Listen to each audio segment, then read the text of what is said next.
Good morning. Last video લેક્ચરની અંદર આપણે 8.11 સુધીના જે કેલ્ક્યુલેશન હતા અથવા થિયોરિટિકલ પ્રશ્નો હતા એની ડિસ્કશન કરી ગયા. હવે આજે આપણે 12મા દાખલાની અંદરની ચર્ચા કરીએ. ચલો પહેલાં આપણે જોઈએ કે 12મો જે કેલ્ક્યુલેશન છે એની અંદર આપણને શું આપેલું છે.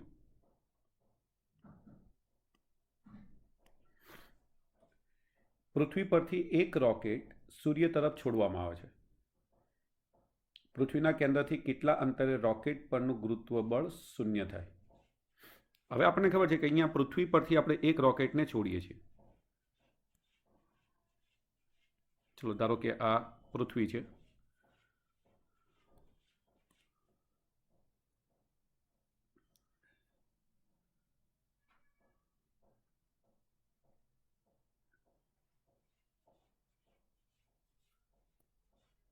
અને આ દૂર આવેલો સૂર્ય છે. એટલે અહીંયા આપણે કાઉન્ટ કરી શકીએ. દળ જે આનું લઈશું એ એમઈ, આનું દળ આપણે લઈશું એમએસ. રોકેટ પૃથ્વીથી સૂર્ય તરફ જાય છે. અહીંયા આપણે બંનેને જોડતી એક લાઇન ડ્રો કરી દઈએ.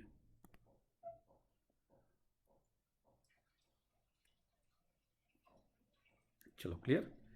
તો કોઈ એક બિંદુ પર પૃથ્વીને કારણે અને સૂર્યના કારણે રોકેટ પરનું પરિણામી ગુરુત્વાકર્ષી બળ શૂન્ય થાય તો એ જગ્યાએ આપણે એવું કહી શકીએ કે રોકેટ પરનું ગુરુત્વ બળ શું થઈ ગયું હશે? શૂન્ય. માની લો કે એ આ ડિસ્ટન્સ છે. એટલે અહીંયા રોકેટનું ધારો કે આપણે દળ લઈ લઈએ સ્મોલ એમ. તો પૃથ્વીથી આ અંતરને માની લો એક્સ. ક્લિયર છે કે આ અંતર કેટલું થાય? ધારો કે બંને વચ્ચેનું કુલ અંતર આર હોય તો આ અંતર થશે આર માઇનસ એક્સ. ચલો ક્લિયર. તો હવે આપણને ખબર છે કે રોકેટ પર પૃથ્વીને કારણે ગુરુત્વાકર્ષી બળ લાગશે, એને આપણે કહીએ એફઈ. સૂર્યને કારણે રોકેટ પર ગુરુત્વાકર્ષી બળ લાગશે, એને આપણે કહીએ એફએસ. તો અહીંયા એક્સ જેટલા અંતરે બંને બળ સૂર્યને કારણે અને પૃથ્વીને કારણે લાગતા ગુરુત્વાકર્ષી બળો સમાન મૂલ્યના પરસ્પર વિરોધી દિશામાં હશે. અને માટે આ પોઈન્ટ ઉપર આપણે એવું કહી શકીએ એફઈ બરાબર એફએસ. ચલો હવે વેલ્યુ મૂકી દો એમાં. તો અહીંયા આવશે G ME small m upon x square. आ बाजू आवशे G M S M upon R minus x all square. माटे R minus x all square upon x square is equal to पेली वेल्यू ने आ बाजू लाइए आपणे G M S M upon G ME M. તમે જોઈ શકો જી અને એમ કેન્સલ થઈ જશે એટલે એમએસ અપોન એમઈ. આના પરથી R minus X upon X બરાબર વર્ગમૂળમાં એમએસ અપોન એમઈ. રકમની અંદર તમને સૂર્યનું દળ આપેલું છે, પૃથ્વીનું દળ આપેલું છે. ચલો અને કક્ષીય ત્રિજ્યા ત્રણેય એટલે કે આરની વેલ્યુ આપેલી છે. અહીંયા આપણે વેલ્યુ મૂકી દઈએ. પહેલાં વર્ગમૂળમાં સૂર્યનો દળ 2 × 10⁻30, પૃથ્વીનું દળ 6 × 10⁻24. સિમ્પ્લિફાઈ કરશું એટલે આપણને અહીંયા વેલ્યુ મળશે 10⁻3/3. ચલો આ વેલ્યુ થઈ આર માઇનસ એક્સ અપોન એક્સની. માટે √3r માઇનસ √3x બરાબર 1000x. માટે હવે આપણને ખબર સર આમ જો કેલ્ક્યુલેશન આમ તો તમે 1000માંથી -√3 કરી શકો, પણ મોટાભાગે એ વેલ્યુમાં બહુ મોટો ડિફરન્સ નથી આવતો. એટલે આપણે અહીંયા આને આ રીતે જ લખીએ, √3r બરાબર 1000x, √3x ને અવગણતા. તમે અવગણશો નહીં તો પણ જવાબમાં કોઈ ફરક નહીં પડે. તમે કદાચ તમને એવું થાય સર ગણતરીમાં લઈએ તો કોઈ પ્રોબ્લેમ નહીં થાય. ચલો આના પરથી x બરાબર √3r અપોન 1000 વેલ્યુ મૂકી દો. √3ની 1.73, r તમને આપેલો છે 1.5 ગુણ્યા 10^11 છેદમાં 1000. તમારી વેલ્યુ આનું સિમ્પ્લિફિકેશન કરશો એટલે આવી આવશે 2.595 ગુણ્યા 10^8. આ મીટરમાં જવાબ છે એટલે તમે આને લખી શકો નિયર ઇક્વલ ટુ 2.6 ગુણ્યા 10^5 કિલોમીટર. મતલબ કે પૃથ્વીથી આટલા અંતરે નોર્મલી બંનેને કારણે લાગતું ગુરુત્વાકર્ષી બળ સમાન અને વિરોધી હશે, એટલે એ બિંદુ પર ગુરુત્વ બળને શૂન્ય લઈ શકાય. ચલો ક્લિયર. તો આ કેલ્ક્યુલેશન આપણે આ રીતે એપ્લાય કરવાનું છે. ચલો કે હવે આપણે નેક્સ્ટ ક્વેશ્ચનમાં જઈએ.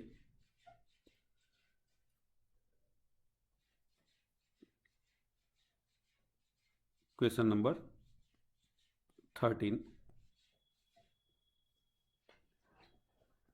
તમે સૂર્યનું વજન કેવી રીતે કરશો, એટલે કે તેના દળનો અંદાજ કેવી રીતે મેળવશો? હવે આપણને ખબર છે અહીંયા આપણને સૂર્યની ફરતે પૃથ્વીની કક્ષાની સરેરાશ ત્રિજ્યા આપેલી છે. જ્યારે પૃથ્વી સૂર્યની આસપાસ v0 ઝડપથી ભ્રમણ કરતી હોય ત્યારે આપણે જાણીએ છીએ કે સર કેન્દ્રગામી બળ બરાબર પૃથ્વી પર સૂર્યનું ગુરુત્વાકર્ષણ બળ થાય. એટલે જ્યારે આવી કેલ્ક્યુલેશન આવે ત્યારે આપણે મોટા ભાગે આ કન્ડિશનનો યુઝ કરી શકીએ. કેન્દ્રગામી બળ બરાબર ગુરુત્વાકર્ષી બળ.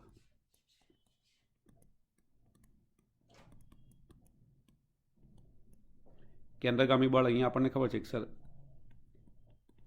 me, કેમ કે v0² અપોન r, જ્યાં v0 એની કક્ષીય ત્રિજ્યા છે, એટલે કક્ષીય ઝડપ છે જે કક્ષક ઉપર પૃથ્વી ભ્રમણ કરી રહી છે, અને ગુરુત્વાકર્ષી બળ gms me અપોન r².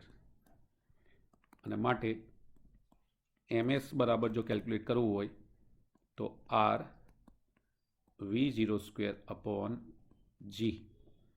આ સૂત્રનો યુઝ કરીને તમે કેલ્ક્યુલેશન કરી શકો. અહીંયા તમને r આપી દીધો છે. રકમની અંદર તમે જુઓ તો r આપણને કેટલો આપેલો છે? 1.5 ગુણ્યા 10^8 કિલોમીટર. તમારી પાસે r ની વેલ્યુ છે. v0 યાદ રાખજો, અહીંયા v0 ની વેલ્યુ તમે અંદરથી એને લઈ શકો છો, કેમ કે v0 અહીંયા તો આપણને ક્યાંય કોઈ જગ્યાએ આપેલું નથી, પણ v0નું મૂલ્ય બરાબર પૃથ્વી સૂર્યની આસપાસ જે ઝડપથી ભ્રમણ કરતી હોય એનું મૂલ્ય તમારે લેવાનું છે 30 કિલોમીટર પર સેકન્ડ. હા, આ વેલ્યુ તમારી પાસે હોવી જોઈએ, એટલે કે 30 ગુણ્યા 10^4, 3 ગુણ્યા 10^4 મીટર પર સેકન્ડ. ચલો v0 આપણી પાસે આટલું લઈ લેવાનું. જી સ્ટાન્ડર્ડ વેલ્યુ છે 6.67 ગુણ્યા 10^-11 MKS એકમ. ચલો બધી વેલ્યુ અંદર મૂકી દો. 1.5 ગુણ્યા 10^8 v0 બરાબર 3 ગુણ્યા 10^4 હોલ સ્ક્વેર 6.67 ગુણ્યા 10^-11. સિમ્પ્લિફાઈ કરશો તો આ વેલ્યુ તમને મળશે 2.02 ગુણ્યા 10^30 kg. અને આપણે જાણીએ છીએ કે સૂર્યનું દળ આપણે નોર્મલી કેલ્ક્યુલેશનમાં કેટલું લઈએ છીએ? 2 ગુણ્યા 10^30. ચલો ક્લિયર. તો 13માને આપણે આ રીતે કેલ્ક્યુલેશનમાં લેવાનું છે. 14મા પ્રશ્નની અંદર શનિ પરના વર્ષનો સમયગાળો પૃથ્વી પરના વર્ષના સમયગાળા કરતાં 29.5 ગણો છે. જો પૃથ્વી સૂર્યની 1.5 × 10⁸ કિલોમીટર અંતરે હોય તો સૂર્યથી શનિ કેટલે દૂર હશે? યાદ રાખજો, અહીંયા નોર્મલી આપણે કેપ્લરના ત્રીજા નિયમનો ઉપયોગ કરીને કેલ્ક્યુલેશન કરી શકીએ. પહેલાં અહીંયા આપણને જે વેલ્યુ આપેલી છે કે શનિ પરના વર્ષનો સમયગાળો પૃથ્વી પરના વર્ષના સમયગાળા કરતાં 29.5 ગણો છે. એટલે આપણે ધારો કે સમયગાળાને ટીથી રજૂ કરીએ તો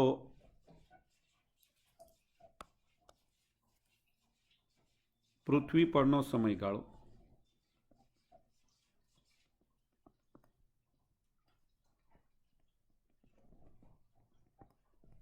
બરાબર ટી, શનિ પરનો સમયગાળો બરાબર TS,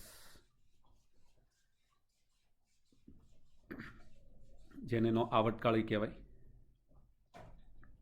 પૃથ્વીની ભ્રમણ કક્ષાની ત્રિજ્યા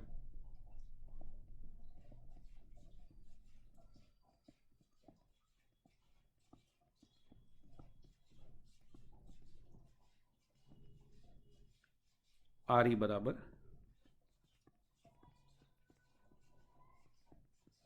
જે આપણને આપેલી છે.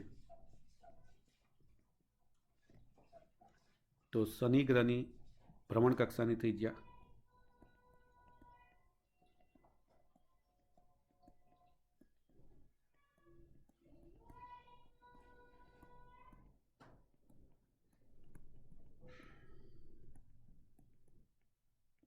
RS આપણે શોધવાની છે. હવે અહીંયા આપણે કેપ્લરના ત્રીજા નિયમ મુજબ કહી શકીએ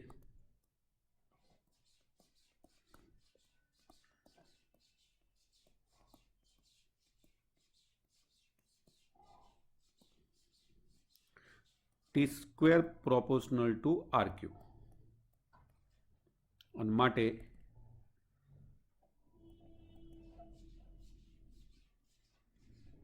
TS/TE હોલ સ્ક્વેર બરાબર RS/RE હોલ ક્યુબ. માટે હવે અહીંયા આપણને કીધું શનિ પરના વર્ષનો સમયગાળો પૃથ્વી પરના કરતાં કેટલો છે? 29.5. એટલે TS/TE આપણને આપી દીધું 29.5 હોલ સ્ક્વેર બરાબર RS³/RE³. RE આપણી પાસે છે 1.5 × 10⁸. માટે RE³ બરાબર RS³ બરાબર એના સૂત્રનો કરતા બનાવો, બાકીની વેલ્યુ તમે સામે લઈ જાઓ.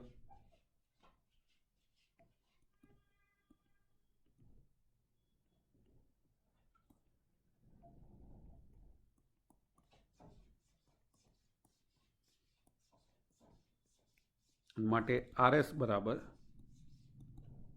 1.5 × 10⁸ ગુણ્યા 29.5 2/3. ચલો ક્લિયર. એનો ઘનમૂળ આપણે લઈ લેવાનો. વેલ્યુ આપણને આ જે વેલ્યુ મળશે એ 1.43 × 10⁹ કિલોમીટર મળશે. કેમ કે આપણે પેલી વેલ્યુ 10⁸ વાળી શેમાં રાખી છે? કિલોમીટરમાં. આને મીટરમાં જો તમે કન્વર્ટ કરો તો 1.43 × 10⁻12 મીટર. કેલ્ક્યુલેટરથી યુઝ કરશો. હા, જે જવાબ આવે એ તમે ત્યાં રિપ્રેઝેન્ટ કરજો. ચલો ક્લિયર. તો 14મા પ્રશ્નને આપણે આ રીતે કેલ્ક્યુલેશનમાં લેવાનો. ચલો 15માની અંદર એક પદાર્થનું પૃથ્વીની સપાટી પર વજન 63 ન્યૂટન છે. પૃથ્વીની ત્રિજ્યા કરતાં અડધી ઊંચાઈએ. હવે અહીંયા આપણને ઊંચાઈની વાત છે એટલે આપણે ઊંચાઈનું જે સૂત્ર છે એનો યુઝ કરવાનો અને એનાથી આ ગણતરી કરવાની. ચલો પહેલાં આપણે અહીંયા આપણને જે ઊંચાઈ આપી છે આ આપેલી છે. 15મો ક્વેશ્ચન આપણને કીધું પૃથ્વીની ત્રિજ્યા કરતાં અડધી ઊંચાઈ એટલે કે RE/2. હવે આપણે જોઈએ કે પૃથ્વીની સપાટીથી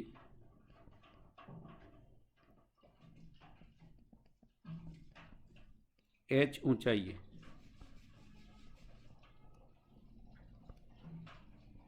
ગુરુત્વ પ્રવેગ, તો આપણે જાણીએ છીએ કે GH બરાબર GE upon 1 plus H upon RE whole square, આ આપણું સૂત્ર છે. ચલો ત્યાં GE અપોન 1 પ્લસ, હવે Hની જગ્યાએ આપણે મૂકી દઈએ RE/2 upon RE whole square, તો આપણને આ વેલ્યુ આવી મળશે GE upon 1 plus 1/2 whole square. એટલે સિમ્પ્લિફાઈ કરીએ તો GH બરાબર 4/9 GE, આપણને આ વેલ્યુ મળશે. હવે આપણને ખબર છે કે બંને બાજુ જો વજન લઈએ માટે mgh બરાબર 4/9 mge. હવે આપણે જાણીએ સર mge જે રહ્યું એ તો પૃથ્વી પર વજન છે, એટલે આને લખવું હોય તો ઇઝ ઇક્વલ ટુ 4/9 અને mge આપણને રકમમાં આપેલું છે 63, માટે W ડેશ h ઊંચાઈએ વજન બરાબર 28 ન્યૂટન. તો મોટાભાગે આ જે સૂત્ર આપણે યુઝ કર્યું આ એનું જનરલ સૂત્ર છે. તમે આ સૂત્રથી કેલ્ક્યુલેશન કરશો તો મોટાભાગે બધાના જવાબ મળી જશે. હા, ઊંચાઈ બહુ જ નાની હોય, એવરેજ 300 કિલોમીટર સુધી, તો તમે બીજું જે સૂત્ર આપણે અંદર ડિરાઈવ કરેલું છે GE કૌંસમાં 1 - 2h અપોન R, એનો ઉપયોગ કરી શકો છો. ચલો ક્લિયર. બાકી વધારે ઊંચાઈ હોય તો તમારે હંમેશા આ સૂત્રનો જ યુઝ કરીને કેલ્ક્યુલેશન કરવાનું. ચલો 16મા પ્રશ્નની અંદર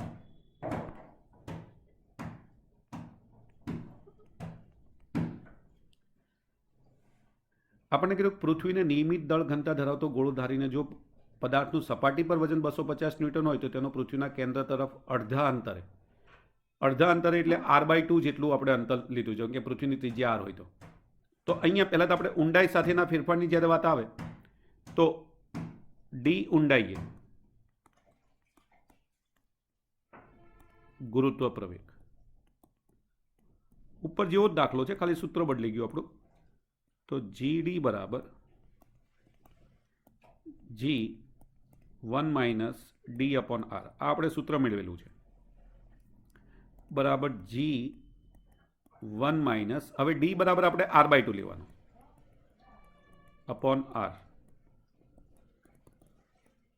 D બરાબર R/2, તો G1 - 1/2 એટલે આપણને કેટલી વેલ્યુ મળશે G/2. તો D ઊંડાઈએ ગુરુત્વ પ્રવેગ G/2 થઈ જશે, માટે D ઊંડાઈએ m દળના પદાર્થનું વજન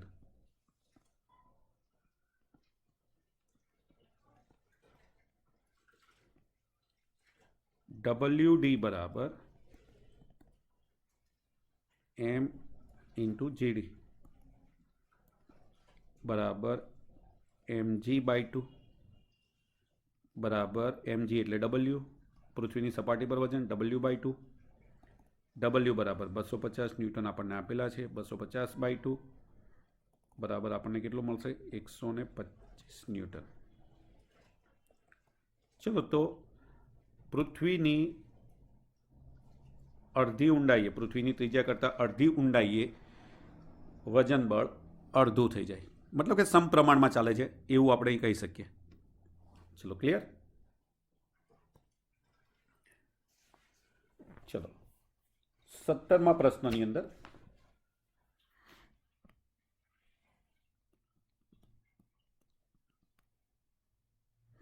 પૃથ્વીની સપાટી પરથી 5 કિલોમીટર પર સેકન્ડની ઝડપે ઉધ્વ દિશામાં એક રોકેટ છોડવામાં આવે છે.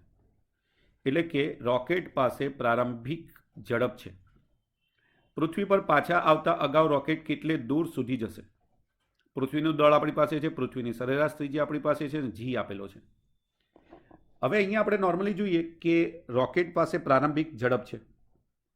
રોકેટ પૃથ્વીની સપાટી પર છે, મતલબ કે રોકેટ પાસે પ્રારંભિક કુલ ઉર્જા હશે. મહત્તમ ઊંચાઈએ પણ એની પાસે કોઈક ઉર્જા હશે. એટલે અહીંયા આપણે ઉર્જા સંરક્ષણના નિયમનો ઉપયોગ કરવાનો. તો ઉર્જા સંરક્ષણના નિયમ મુજબ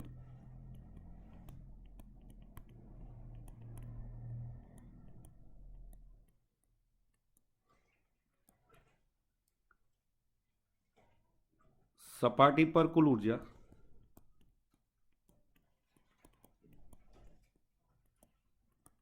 બરાબર મહત્તમ ઊંચાઈએ કુલ ઉર્જા.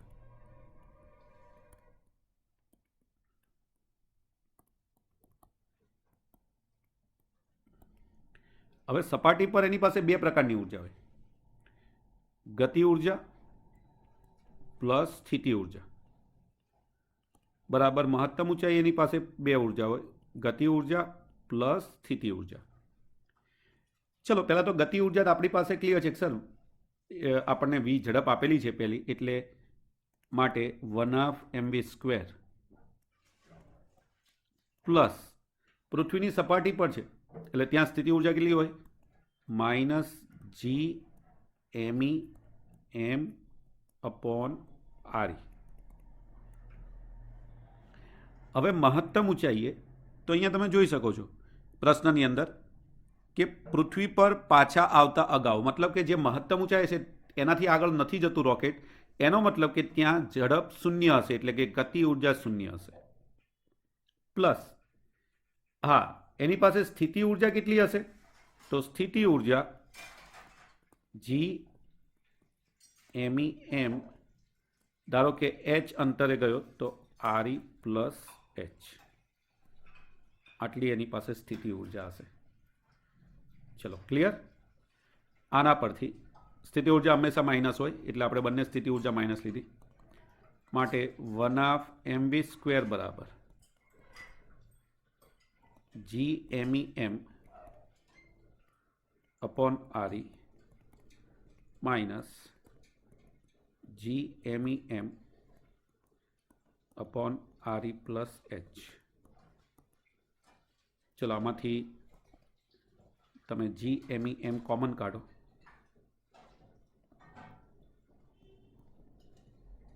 તો બ્રેકેટમાં 1/RE 1/RE + h.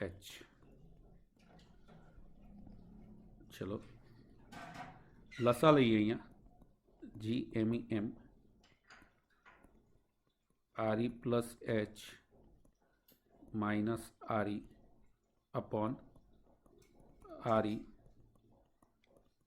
+ h. GME/m ઉપર વધશે h RE + h. ચલો આમાંથી તમે જોઈ શકો છો, માટે 2 સામે લઈ જાઓ તમે. હવે અહીંયા તમે જોઈ શકો માટે mv² તમે બંને બાજુ આ અહીંયા આપણે પહેલાં ચલો અહીં વેલ્યુ લખી નાખીએ 1/mv². તો તમે જોઈ શકો કે સર આ m કેન્સલ, 2 સામે લઈ જાઓ તો હવે આપણને આવું મળશે v² બરાબર 2 GME/RE h/RE + h.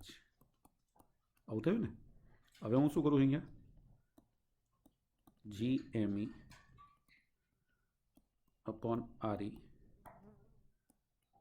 આમાંથી હું RE કોમન કાઢું તો 1 + h/RE. ચલો ક્લિયર બરાબર. હવે આવું થઈ જશે આ GME/RE²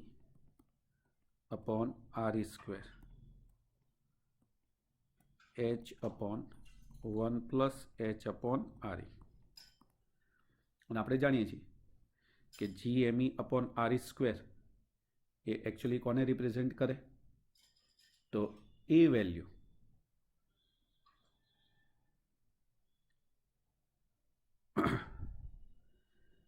એ જીને રજૂ કરશે, એટલે 2gh 1 + h/re is equal to v². માટે 1 + h/re is equal to 2gh/v². ચલો આના પરથી h/re is equal to 2gh/v² -1, અને આના પરથી h બરાબર 2gh/v² -1 ઇન્ટુ, સોરી, અહીંયા આપણી પાસે હજી h વાળી ટર્મ એક બાકી છે. આપણે એચને જ કેન્સલ કરવું પડશે. ઓકે, નો પ્રોબ્લેમ. આપણે એને ત્યાંથી અહીંથી વેલ્યુ આપણે અગેઇન કેલ્ક્યુલેટ કરીએ.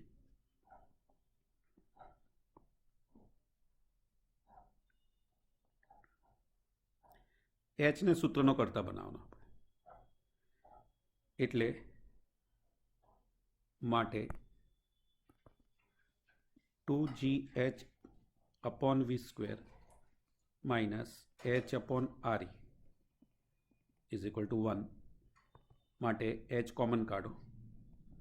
2g/v² -1/re is equal to 1, અને માટે h બરાબર 1/2g/v² -1/re. સિમ્પ્લિફાઈ કરશો આને તો v²re એ લસા થશે, એટલે v²re ઉપર લઈ લો. અહીંયા 2gre -v². આ વેલ્યુની અંદર, મતલબ કે આ ફોર્મ્યુલાની અંદર તમારે બધી જ વેલ્યુ સબસ્ટિટ્યુટ કરી દેવાની. આપણી પાસે બધી જ વેલ્યુ છે. વેલ્યુ સબસ્ટિટ્યુટ કરીને તમે સિમ્પ્લિફાઈ કરશો, અને એટલે તમને એ જે h બરાબર જે વેલ્યુ મળશે એ 8 × 10⁶. એવરેજ h બરાબર 1600 કિલોમીટર આવશે, અને એના આધારે તમે પૃથ્વીના કેન્દ્રથી અંતરને કેલ્ક્યુલેટ કરશો. એટલે અહીંયા h તમને મળશે 1600 કિલોમીટર. હા, તમે વેલ્યુ મૂકીને કેલ્ક્યુલેશન કરશો, ક્યાંય કન્ફ્યુઝન લાગે તો હા, મારી જોડે પાછા તમે ડિસ્કસ કરશો. આ થઈ ગયું પૃથ્વીની સપાટીથી અંતર. માટે કેન્દ્રથી અંતર જો શોધવું હોય તો કેન્દ્રથી અંતર બરાબર re પ્લસ h. ક્લિયર? તો આ રીતે આ દાખલાનું કેલ્ક્યુલેશન દરેકે રિપ્રેઝેન્ટ કરવાનું છે. તો અહીં સુધીના કેલ્ક્યુલેશન દરેકે કમ્પ્લીટ કરી દેવાના. બાકી હવે જે ક્વેશ્ચન છે એ નેક્સ્ટ વિડીયો લેક્ચરમાં આપણે કમ્પ્લીટ કરી નાખશું. ચલો, ક્લિયર? ક્યાંય કન્ફ્યુઝન હોય તો હા, મારી જોડે તમે ટેલિફોનિક ચર્ચા કરી શકશો. Thank you.